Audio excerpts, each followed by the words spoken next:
Hi! అందరు ఎలా ఉన్నారు? బాగున్నారా? Welcome back to Srimama plates. Just 5 మినిట్స్‌లో బొరుగుల మిక్చర్ ఎలా చేయాలో చూస్తారా? ఫస్ట్ స్టవ్ ఆన్ చేసుకొని ఒక ప్యాన్ పెట్టుకొని ప్యాన్‌లో 2 స్పూన్స్ వరకు నెయ్యి యాడ్ చేసుకోండి.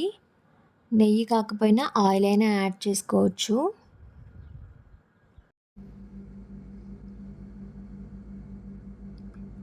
మనకి ఆయిల్ వేడెక్కిన తర్వాత కొంచెం ఆవాలు,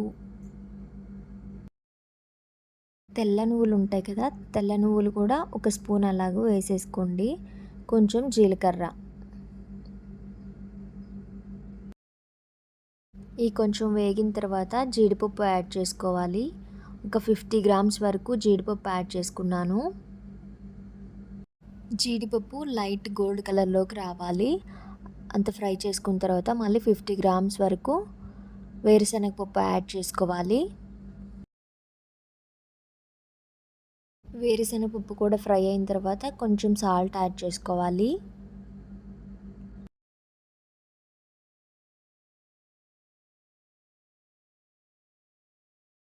అలాగే మీ టేస్ట్కి సరిపడా కారం కూడా వేసుకోవాలి.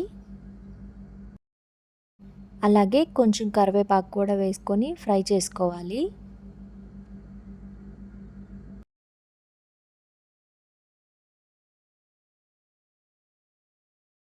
కొంచెం పసుపు కూడా యాడ్ చేసుకోవాలి. మనకి ఇవన్నీ ఫ్రై అయిన తర్వాత బొరుగులు 5 కప్స్ అంటే 250 గ్రామ్స్ యాడ్ చేసుకోవాలి.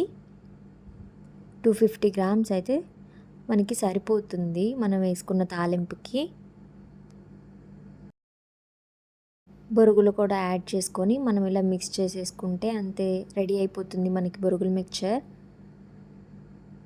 ఈ వీడియో కనుక మీకు నచ్చితే like, share and subscribe Srimama uploads. Thanks for watching this video.